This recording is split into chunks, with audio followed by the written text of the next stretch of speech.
और सिमिलरली अगली स्लाइड में हम दिखा रहे हैं आपको कि 1,25,88,524 एनटीपीसी कैंडिडेट, उनका डिस्ट्रीब्यूशन किस तरीके से है, हम हर स्टेट्स में कहाँ पे उनको है। तो हमारी पहला प्रयास यही है कि जहाँ जिस प्रदेश के हैं वो उनको वहीं पे एकोमोडेट कर सकें। और बहुत बड़ा चैलेंज है कोविड सिचुएशन में इसको कराना, तो उसमें जो कुछ मिनिमल डिस्टर्बेंस, अनअवॉइडेबल डिस्टर्बेंस होगा वही हम चाहेंगे कि प्रतियोगियों को रहे, अन्यथा वो ऐसा नहीं होगा। 18 में एएलपी की ज्वाइनिंग को लेकर है, टेस्ट हो चुके हैं, सारी चीजें हो चुकी हैं, लेकिन अभी भी तमाम लोग हैं जो इस बात की शिकायत करते हैं कि उनको ज्वाइनिंग लेटर नहीं मिले हैं। तो कब तक ज्वाइनिंग पूरी होगी? साथ ही साथ वेटिंग कैंडिडेट जो एक लिस्ट बनती है उसका स्टेटस क्या है? कितने लोग जो है ज्वाइन कर रहे हैं और कितने नहीं कर रहे हैं? इस बारे में कुछ आप लोगों के पास आंकड़ा है सर? जी सिद्धार्थ जी, इसमें मैं अभी अपने सहयोगी है महेंद्र गुप्ता जी, उनसे बात करूंगा, पर मैं आपको मोटा मोटा ये बताऊं कि जहां तक मैं चाहूंगा कि आप उन लोगों को हमारी तरफ से ये मैसेज दे सकते हैं और आप अपने माध्यम से कि कोई भी कैंडिडेट, जितने भी कैंडिडेट असिस्टेंट लोको पायलट के लिए सेलेक्ट हुए हैं, कोई भी कैंडिडेट जो है ऐसा नहीं होगा कि जिसको हम अकोमोडेट नहीं करेंगे। प्रॉब्लम क्या है, शुरुआती तौर पर कोविड में हम लोगों ने ट्रेनिंग बिल्कुल बंद कर दी थी, थोड़ा सा हमने लिबरल होकर ट्रेनिंग प्रोटोकॉल, थोड़ा सा कोविड प्रोटोकॉल फॉलो करते हुए ट्रेनिंग शुरू की है। पर उसमें जैसा अभी एग्जाम में हमें हो गया, जहाँ पे हम लोग 20 सेंटर में एग्जाम कर सकते थे, वहां हमको 50 सेंटर में एग्जाम करना पड़ रहा है। पर हमारे यहाँ पे क्या है, ट्रेनिंग की लिमिटेशन है और ये सेफ्टी कैटेगरीज में है। असिस्टेंट लोको पायलट जैसा बात कर रहे हैं, तो ये लोग जो है सेफ्टी कैटेगरीज में है और बिना ट्रेनिंग के हमको फील्ड में भेज नहीं सकते हैं, कहीं पे एक्सीडेंट इन्वॉल्व हो सकते हैं, कहीं और में हो सकते हैं। तो उनके भी अपने भाई हित के लिए और हमारे रेल विभाग के और रेलवे पैसेंजर्स के हित के लिए हम उनको प्री ट्रेन, मतलब विदाउट ट्रेनिंग किए हुए भेज नहीं सकते हैं। तो ये आप स्ट्रगल करके हम उनको ट्रेनिंग दे रहे हैं ऑलरेडी। अब वो हमारे सहयोगी आपको बताएंगे डिटेल में उसका, कि इतना बस मोटा मोटा दौर में मैं आपसे यही सहयोग चाहूंगा कि आप अपनी ओर से उनको आश्वस्त कर सकते हैं कि जितने भी कैंडिडेट हमने सेलेक्ट किए हैं, जैसे मैंने बताया था आपको, लोको पायलट में शायद हमारे पास करीब कितने कैंडिडेट हमने सेलेक्ट किए थे? लोको पायलट 26,666 किए थे। तो ये पूरा अपडेट करना सर, सभी को ऑफर लेटर दे चुके हैं। एक्चुअली सिद्धार्थ जी बताना चाहेंगे, मैं महेंद्र गुप्ता हूँ, मैं EDRRB। हमने एएलपी और टेक्नीशियन, असिस्टेंट लोको पायलट और टेक्नीशियन कॉमन एग्जाम दिया था और इसमें लगभग 64,000 वैकेंसी अगेंस्ट में हमने असिस्टेंट लोको पायलट में 26,666, लगभग 27,000 लोगों को, और टेक्नीशियंस में हमने 28,902 लोगों को सिलेक्ट किया। सभी लोगों को जिनका सिलेक्शन हुआ है उन सभी को अपॉइंटमेंट दिया जाएगा, ऑफर लेटर जा चुका है। एक्चुअल पोस्टिंग के पहले देयर इज रिक्वायरमेंट, सर ने बताया, ट्रेनिंग की। असिस्टेंट लोको पायलट की हमारी 104 वर्किंग डेज ट्रेनिंग होती है। वो ट्रेनिंग होती है, क्लासरूम ट्रेनिंग होती है, लाइव ट्रेनिंग होती है और उसका टेस्ट होता है कि उन्होंने प्रॉपर सीखा है नहीं सीखा है। उसके बाद उनको वर्किंग पोस्ट लगाते हैं। एज यू आर अवेयर कि because this is safety and operational requirement, बिना ट्रेनिंग हम नहीं कर सकते, उनको पोस्टिंग नहीं कर सकते। कोविड पीरियड में क्या हुआ, जो हमारी हमने फेज वाइज ट्रेनिंग प्लान की हुई है वो 2 कारणों से कम हो गई। कुछ ट्रेनिंग सेंटर हमारे बंद हो गए, कुछ ट्रेनिंग शुरू में हमारे कोविड सेंटर में कन्वर्ट हो गए, कोविड केयर सेंटर में। और जो हमारी कैपेसिटी ट्रेनिंग की होती है हॉस्टल्स वगैरह की, हॉस्टल कैपेसिटी कम हो गई, मतलब क्योंकि डिस्टेंसिंग मेंटेन रखना है, उस वजह से कैपेसिटी कम हो गई। तो हमारी ट्रेनिंग अफेक्टेड है, ट्रेनिंग थोड़ी सी लेट हुई, लेकिन अभी हमारी ट्रेनिंग बिल्कुल दुरुस्त चल रही है और सभी को हमने ऑफर दे दिया है। हम सभी लोगों को ट्रेनिंग कंप्लीट करके अगस्त 2021 तक सभी की पोस्टिंग कर दी जाएगी, इससे कोई बचेगा नहीं, एएलपी भी और टेक्नीशियन भी। दूसरा सवाल आपका है कि जो लोग वेटिंग लिस्ट में है उनका क्या होगा। एक्चुअली सिद्धार्थ की वेटिंग लिस्ट होता है इसलिए कि अगर जो हमने वैकेंसी नोटिफाई की, कैंडिडेट सिलेक्ट हुए, कुछ लोग छोड़ चले जाते हैं, ज्वाइन नहीं करते हैं, ऐसी स्थिति में there is provision to take the candidates from waiting list, लेकिन उसमें भी इन ऑर्डर ऑफ मेरिट ही लेना पड़ेगा। मतलब वेटिंग लिस्ट 1 पहले करेंगे, 2 को बाद में, उसके बाद करेंगे, यह सिस्टम होगा। लेकिन इसकी कोई गारंटी नहीं है, कैंडिडेट बताया गया है वेटिंग लिस्ट वालों को अपॉइंटमेंट देने की कोई गारंटी नहीं है। ये तभी संभव है जबकि मेन पैनल में शॉर्टेज हो, कैंडिडेट ज्वाइन ना करे, तभी वेटिंग लिस्ट ले सकते हैं। ये हमारी पोजीशन है। हाँ, मेरा प्रश्न ये है जी, हेलो, मेरी आवाज आ रही? जी जी जी, मेरा प्रश्न ये है कि जो 2018 की भर्तियां हैं, अभी तक उनकी ज्वाइनिंग होने में 3 साल का समय लग गया है, ठीक है। और ये जो एप्लीकेशन है हमारे पास, जिनको एग्जाम कराने हम जा रहे हैं 15 दिसंबर से, इनकी प्रक्रिया पूरी होते ही 2021 हो जाएगा, तो क्या इनकी ज्वाइनिंग 2022 या 23 में प्लान है क्या? और तब तक हमारे पास कितना बैकलॉग और बढ़ जाएगा? विनोद जी, आपको शायद ये मुझे मेरे ख्याल से आपको हमारा साथ देना चाहिए इस बात में कि कहीं पे भी हमारे दिमाग में ऐसा नहीं था या कभी हमने इस परिस्थिति को सोचा भी नहीं कि ऐसा होगा कि इनको हम 2018 में एग्जाम करा के या 19 में एग्जाम करा के 21 में ज्वाइनिंग देंगे या अब 21 ही आ जाएगा।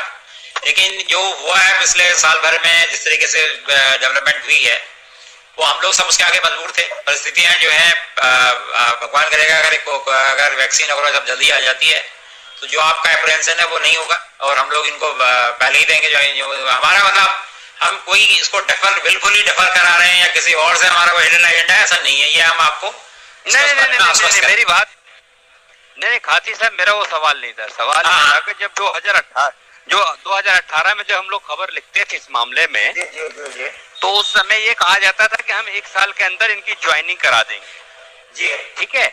और ये कोविड का सिचुएशन मार्च और फरवरी से आया है, तो मैं थोड़ी देर के लिए समझने की कोशिश ये कर रहा हूँ कि सपोज दैट कि अभी वैक्सीन आया है और हम एग्जाम कराने की प्लान कर रहे हैं, तो नेक्स्ट ईयर तक मेरा तो एग्जाम चलेगा, तो क्या हम उम्मीद कर रहे हैं कि इनकी ज्वाइनिंग और ट्रेनिंग प्रक्रिया और सारी करने में 2022 और 23 लग जाएगा क्या? मैं ये सवाल था मेरा आपसे। मतलब जो हमारा जो शेड्यूल नॉर्मल होता है जो 1 साल का, अगर परिस्थितियां सामान्य रही तो 1 साल के अंदर ही हम इनको ज्वाइनिंग देंगे, ये हम आपसे कह सकते हैं। बैकलॉग कितना हो जाएगा आपका? और वैकेंसी तो आगे की सर, ये तो वैकेंसियां ऑलरेडी 21 मई तक की ली, वैकेंसियां आगे की ली भी है ऑलरेडी। ये वैकेंसियां आज की नहीं है, ये आगे की वैकेंसियां भी हैं इसमें। कब तक की है? 21-22 अब जी सर, 21-22 तक की वैकेंसियां ऑलरेडी फैक्टर। हाँ, वो फैक्टर हमारे यहाँ एक फॉर्मूला होता है। अभी स्ट्रेंथ कितना है आपका टोटल इंडियन रेलवे में? हमारे पास जो टोटल सैंक्शन स्ट्रेंथ है 15 लाख के आसपास है जी। और हमारे पास जी जो वैकेंसी सर ऑन रोल हमारे पास करीब 12.5 लाख के आसपास है। तो जो हमारे पास लोग ट्रेनिंग कर रहे हैं जी, जो लोग ट्रेनिंग कर रहे हैं, लोको पायलट टेक्नीशियन, ये लोग ट्रेनिंग करके ज्वाइन कर लेंगे, क्योंकि हमारे पास कुछ लोग ट्रेनिंग, देखिए वैकेंसीज का आना और वैकेंसीज का राइज होना, वैकेंसीज फिलअप होना, दैट इज कंटिन्यूअस प्रोसेस। हम लोग प्लान करते हैं कि ये जानते हुए वैकेंसी आएंगी, लोग रिटायर करेंगे, लोग प्रमोट होंगे, वैकेंसी आएंगी, that is continuous process. Vacancies को हम लोग एसेस करते हुए आगे आने वाले 2 साल वैकेंसी लेकर के हम प्लान करते हैं। और आप बात सुन लीजिए, उसके बाद जो ट्रेनिंग के जो पीरियड है उसको भी अकाउंट फॉर करते हैं। ट्रेनिंग लगेगा, ट्रेनिंग पीरियड लगेगा, उसके बाद नहीं पोस्ट हो सकते हैं। तो ये जो प्रोसेस है दैट इज कंटिन्यूअस प्रोसेस। और इसमें हम हर समय जो असेस करते हैं स्ट्रेंथ को, इस बात ध्यान रखे चलते हैं कि हमारे पास कुछ लोग ट्रेनिंग में रहेंगे, हमारे पास कुछ लोग जो है हमें रोस्टर के साथ उनको रेस्ट देना पड़ता है। तो रेलवे का ऑपरेशन इसको हम उस साथ मैनेज करते हैं। विनोद जी, आपको इस बात का मैं एक ही चीज ये भी बताना चाह रहा हूँ कि जैसे जैसे परिस्थितियां बन रही हैं हम भी रीइन्वेंट कर रहे हैं। हम लोग पहले हमने शुरू में बिल्कुल ट्रेनिंग नहीं किया, लेकिन उसके बाद हमने वर्चुअल ट्रेनिंग, जो फील्ड ट्रेनिंग जो इंस्ट्रूमेंट पे होती है उसको छोड़ के जो वर्चुअल ट्रेनिंग होती है वो हमने ऑलरेडी स्टार्ट कर दी। तो वो हम भी थोड़ा सा ट्रायल एंड एरर में चल रहे हैं और चाहते हैं कि जल्दी लोग हमारे को ज्वाइन करें। ठीक है विनोद जी, मैं ये जानना चाह रहा हूँ सर, हम देख रहे हैं कि पंजाब और कुछ 1-2 स्टेट ऐसे हैं जहाँ पर कि एजुटेशन चल रहे हैं, फार्मर्स एजुटेशन चल रहे हैं, हमारी रेल सेवाएं भी बाधित हुई हैं, सर्विस जो है। और ऐसे जगहों पर जब एग्जाम कंडक्ट होंगे स्टेशन सेंटर्स तक आ सके, इसके लिए क्या कैसे फिर पॉसिबल होगा, क्या इंतजाम किए गए हैं? जहां पर निशांत जी, जहां नॉर्मल ट्रेन सर्विसेज चल रही हैं वहां पर रेलवे का पूरा प्रयास है कि हम वहां पर कैंडिडेट्स को पहुंचाएंगे, मतलब उनके लिए स्पेशल ट्रेन चलाएंगे। जहां पर कोई अगर लॉ एंड ऑर्डर इशू है उसके लिए हमने उनके चीफ सेक्रेटरी लिखा हुआ है इसको ठीक करने के लिए, सो दैट उनको कोई दिक्कत ना हो। ये प्रॉब्लम इसका मैं यही जवाब दे सकता हूँ कि ये कानून व्यवस्था की जो स्थिति है, ये कंसर्न जो स्टेट है, गवर्नमेंट है, उनका सब्जेक्ट है, उनको जरूर इसको इंश्योर करें कि हमारी ट्रेनें चले। और अगर इसको स्थिति आती है तो उसमें जैसी सिचुएशन होगी हम निर्णय लेंगे। तो हम कैंडिडेट का एक ध्यान में रखेंगे, ये आपसे कह सकते हैं सर। लेकिन अगर इसमें कोई कैंडिडेट किसी वजह से, अगर इस तरह के एजुटेशन की वजह से अगर एग्जाम देने से वंचित हो जाता है, तो उसके लिए क्या कोई फिर दूसरा विकल्प होगा आगे? नहीं, जैसे हमने अभी आपको कहा भी, हमने इस सब्जेक्ट को भी एड्रेस नहीं किया क्योंकि कहीं से हमको इस तरह की सूचना नहीं है अभी किसी, हमारे चेयरमैन ने भी हमें ऐसा सूचित नहीं किया है और न हमें कहीं स्टेट गवर्नमेंट से ऐसा कुछ संज्ञान में हमारे आया है कि ऐसा कहीं संभावना है। लेकिन अगर ये परिस्थिति बनेगी तो हम कैंडिडेट्स का हित जो है जरूर ध्यान में रखेंगे। ये जो उनके जो किसी इंडिविजुअल की गलती नहीं है यहाँ पे, वहाँ पे जैसे हमने आपसे कहा किसी को टेम्परेचर अगर डेवलप हो जाता है उस दिन तो उसको भी हम अल्टरनेट मौका देंगे। तो सिमिलरली कैन यू हियर? हाँ जी, हाँ मामनी मैम बोलिए। हेलो जी जी मैम, आप सुन सकते हैं आपको, please question. Okay, so the question is कि ये जो एग्जाम कौन सा एजेंसी कंडक्ट कर रहा है ये सारा जो द इंटायर कंट्री में? Is there one agency that is conducting या मल्टीपल एजेंसीज है जो ये सीबीटी कंडक्ट कर रहा है? वो क्वेश्चन नंबर 1 था। और question 2 was a clarification sir कि आपने बोला कि जैसे 20 मतलब because of social distancing norms number of centres और बेसिकली नंबर ऑफ कैंडिडेट्स पर रूम आपका बहुत लोअर करना पड़ रहा है। तो उसका एक ब्रॉडली नंबर दे सकते हैं कि सोशल डिस्टेंसिंग नॉर्म्स की वजह से कितना ज्यादा सेंटर आपको increase, basically cost of conducting the exam to what extent वो बढ़ा है? So these are the 3 questions. Thank you, sir. मान लीजिए, ओके मैम, मान लीजिए आपका सवाल है कि एक तो एजेंसी कौन सी कर रही है, तो हम आपसे शेयर करने में असमर्थ है because this is a confidential matter.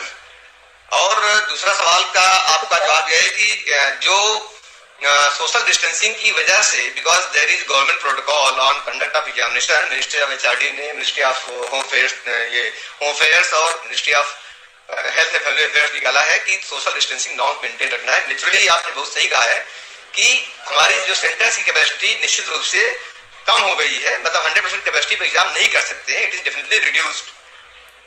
ये कितना रिड्यूस करता है, it depends on the configuration of centre, size of the room, but normally ऐसा माना जाता है कि कम से कम हमारी कैपेसिटी, अगर 100 बच्चे बैठ सकते थे, हमें 60 से 65 ही बैठ पाएंगे। तो देयरफॉर, अच्छा दूसरी बात ये भी है कि दूसरी बात यह है कि हमने लास्ट टाइम जो एग्जाम किया था वो एक दिन में 3 शिफ्ट हम प्लान कर सकते थे, लेकिन इस बार हमने 2 ही शिफ्ट प्लान किया है। तो इसकी वजह से भी हमारी कैपेसिटी लिमिट हो गई है। तो इसकी वजह से जो टोटल एग्जाम है, जो ड्यूरेशन है, डेफिनेटली बढ़ जाएगा इन इस कोविड कंडीशन में।